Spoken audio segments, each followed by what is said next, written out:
Estamos de vuelta a las 8:45. Vamos a conversar sobre esa situación económica y financiera que habrá de encontrar el nuevo presidente, el presidente electo Jimmy Morales, cuando asuma el poder el próximo 14 de enero.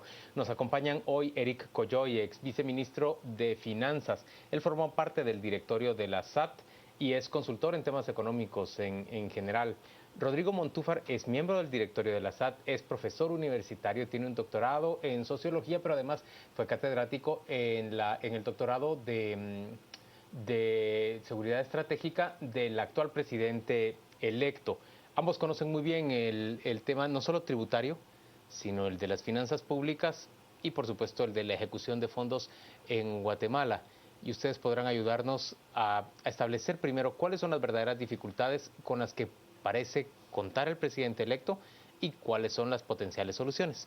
Adelante, Yo Claudia. arranco con una pregunta y quisiera que planteáramos en esta mesa la discusión a una declaración que ha dado ya el presidente electo. Ha dicho necesitamos un presupuesto de 69 millardos. La cantidad que se planteaba es de 72. Los diputados discutían que el presupuesto real era de 54 y hoy el presidente electo sale con esta cantidad. ¿Cómo reaccionan ustedes, que son conocedores de las finanzas y de la caja, ante esta declaración? Eric, por favor.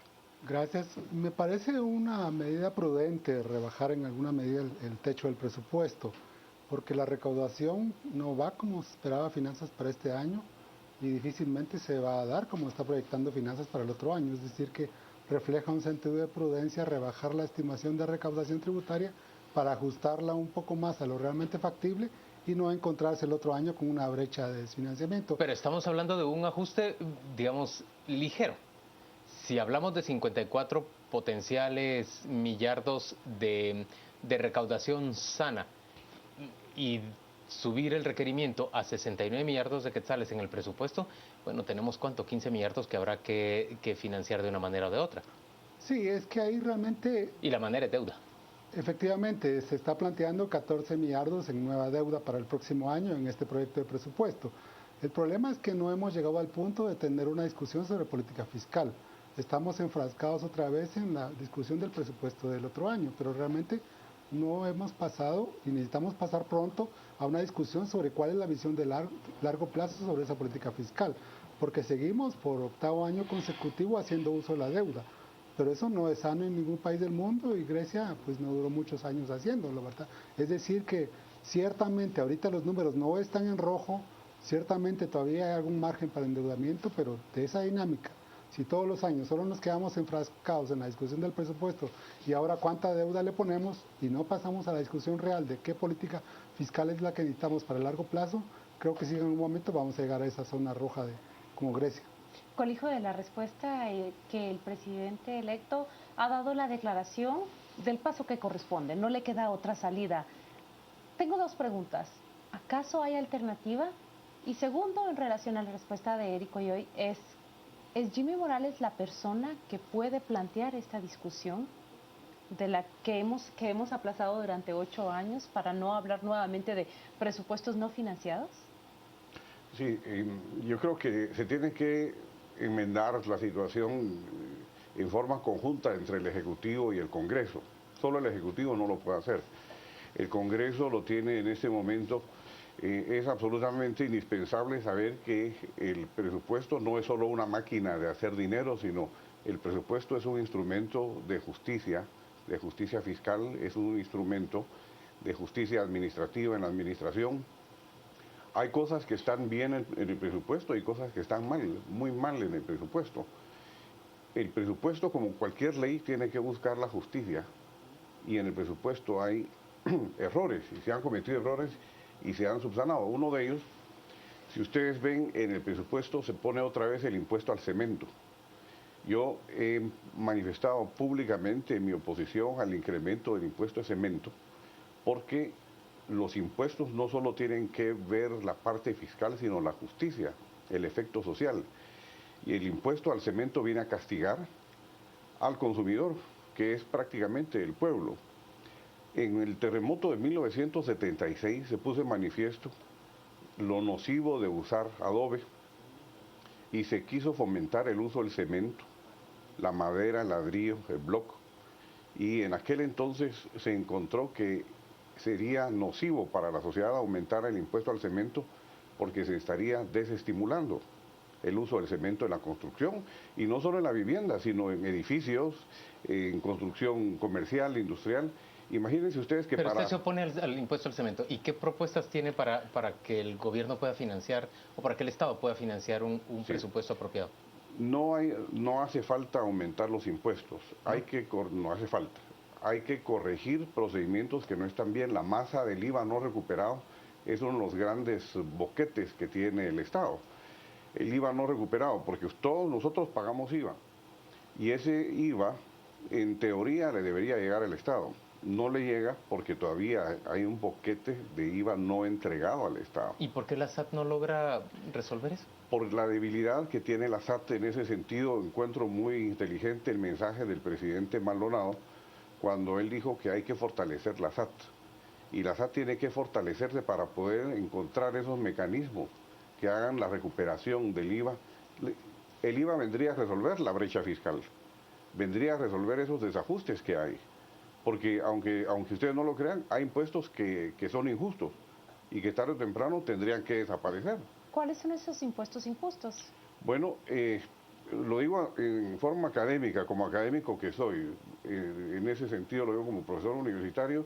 El impuesto a la primera matrícula de circulación es inconstitucional porque es doble tributación, porque ya se paga el impuesto de circulación de vehículos. Y el impuesto de circulación de vehículos está hecho sobre tablas irreales, porque automóviles que son viejísimos pagan como que si fueran nuevos.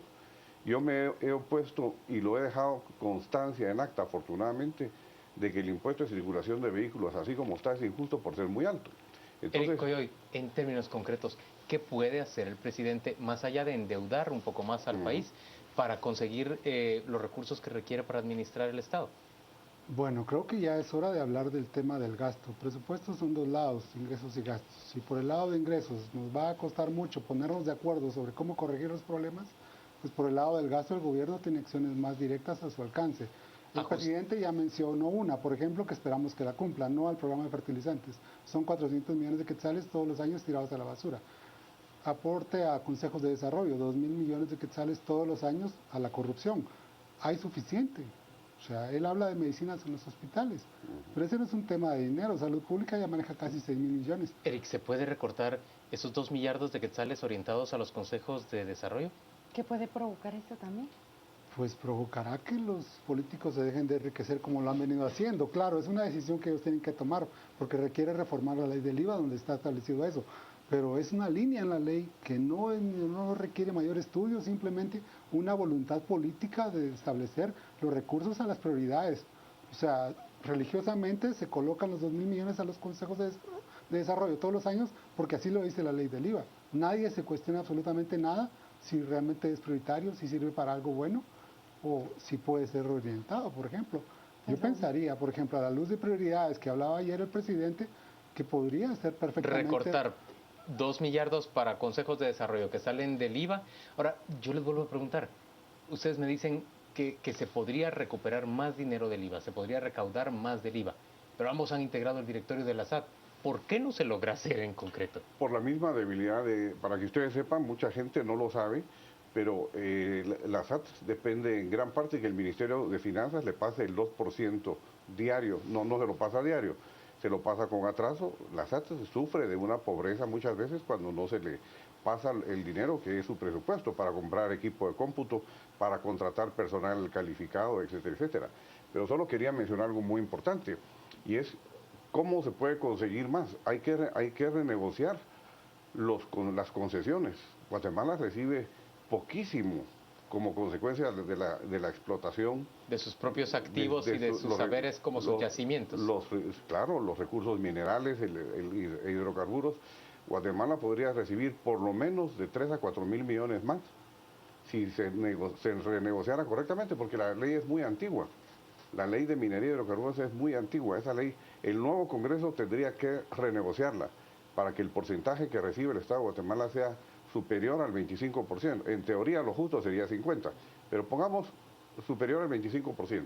Actualmente recibe el 2%. A mí me llama muchísimo la atención que en esta mesa ustedes dos rápidamente encuentran áreas en donde debe recortarse y uno se puede imaginar que la lista puede ser mucho más extensa. Eric, ¿qué le toca al presidente electo? ¿De verdad llegar e identificar estos puntos que políticamente serán críticos para recortar o simplemente recurrir a otras vías antes de tocar esas brasas calientes? Bueno, yo creo que no puede esperar al 14 de enero. Anunció que ya sus 2 delegados irán mañana a la Comisión de Finanzas del Congreso. Realmente debieran ir ya empoderados para este tipo de discusión. Si solo van a llegar a negociar los votos para juntar los 80 necesarios para aprobar el presupuesto, no van a resolver absolutamente nada. Vamos a tener otra vez otro presupuesto desfinanciado y cargado de compromisos políticos y cero posibilidad para atender las prioridades que el mismo presidente se puso ayer. Yo creo que es mañana mismo, o sea, no es en enero, es mañana mismo y si no tienen ya definidos los mecanismos, los instrumentos o las propuestas concretas, van tarde. Y el presidente cuenta con un mandato sumamente sólido como para salir a decir, con señores de los respaldo. consejos de desarrollo, fíjense que vamos a recortarles el dinero que se les entrega, vamos a modificar la ley del IVA y simplemente esos 2 millardos no van a llegar a sus manos. Los vamos a destinar al abastecimiento de los hospitales. Así es. Es el presidente, los gobernadores son sus empleados. Ese 70% de respaldo le da la capacidad a Jimmy Morales de que sus 2 enviados al Congreso de la República puedan plantear estas medidas políticamente críticas, pero económicamente viables y que significan la alternativa para salvar ese presupuesto. A propósito de los gobernadores, el nuevo presidente podría hacer algo que no se ha hecho nunca. Antes de nombrar gobernadores, capacitarlos en lo que es administración pública, departamental, regional, rural, porque se ha hecho un abuso del nombramiento de gobernadores en amistades o compromisos políticos y eso no es un gobernador. Eric, en términos concretos, el gobierno podría recortar 2 millardos y destinarlos, digamos, a salud pública, pero también tiene que haber una modificación en el modelo de compra de los medicamentos. Corremos el riesgo de que 2 millardos extra en el sistema de salud se vayan a la bolsa de los proveedores de medicamentos en el país. Efectivamente, por eso lo decía, Salud Pública ya maneja casi 100.000 millones de quetzales al año, es decir, no es un problema solo de dinero, es un problema de cómo se maneja ese dinero. De gestión de los fondos. De gestión de los recursos, ¿verdad? Por ejemplo, está el tema de Centroamérica, tiene la opción de acudir a los organismos regionales especializados en salud para hacer la compra en bloque de medicamentos. Guatemala se ha opuesto a ese instrumento regional que le permitiría buscar costos más bajos, por ejemplo. Y a propósito de compras, tiene que haber un consejo consultivo, tiene que haber un consejo que esté observando las compras, porque en compras se puede cometer cualquier atrocidad y la Contraloría tarda años en despertar.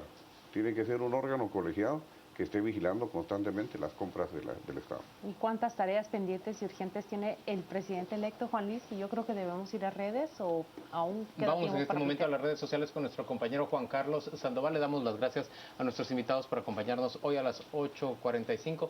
Juan Carlos, es hora de escuchar qué piensan nuestros televidentes sobre la discusión en torno a las opciones que tiene el gobernante recién electo de negociar y fijar un nuevo monto del presupuesto para el año 2016. Por supuesto, gracias Juan Luis. Vamos a las redes. Juanfer nos dice, las exigencias son mayores por los momentos cercanos a un estado fallido, estamos enfermos y bajo redes corruptas. Mario, el doctor Montúfar tiene toda la razón. Muy buen análisis y diagnóstico del sistema tributario. Jorge, se necesita transparencia y eficiencia en el gasto, anulación de pactos. Rodolfo, uno de los retos es que se bajen los sueldos y tener el personal necesario en cada dependencia, menos burocracia. Y nos dice también Elizardo, servicio de carreteras tiene que ser autofinanciable, se gastan 8.000 millones en el MISIBI y lo que ingresa es menor. Parte de los mensajes que tenemos esta noche. Estamos con Retos Morales como nuestro hashtag para que usted interactúe con nosotros, Ana Lucía Mazariegos y Mario Rosales en el debate. Continúe con nosotros en Noticieros de Canal Antigua.